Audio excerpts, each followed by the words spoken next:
Hello everyone, welcome to Sweetie Speaks official YouTube channel. Today we are at day 60 of 111 days verification challenge.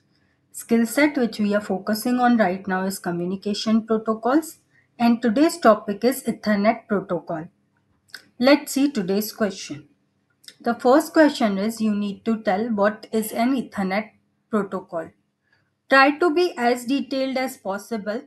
Don't just give a one line answer. The more you go into details, the more you will learn about protocol.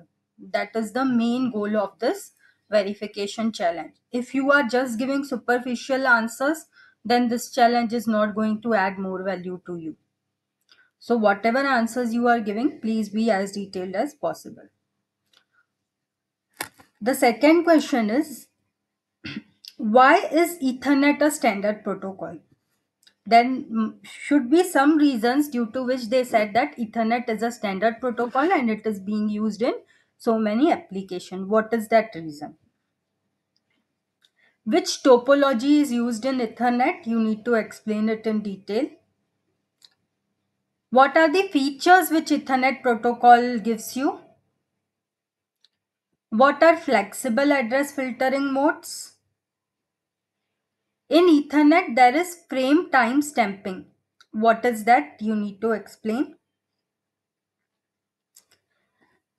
We have frames in Ethernet, and every frame has a format which says these many bits will be used for this bits will be used for this. You need to explain that frame format, and each and every field of the frame you need to explain in detail. What is the purpose of that field? How many bits it is? Can the user read, write to it? All the things.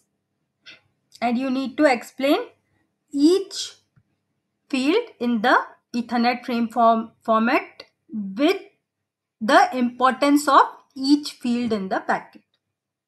What is the importance of each and every field? Then you need to explain extended Ethernet protocol frame. How can you calculate throughput of Ethernet? What are different types of Ethernet protocol? Explain in detail and also explain differences between them and the applications. What is MAC address? Solve these questions today and tomorrow I'll see you for day 61 challenge. Best luck.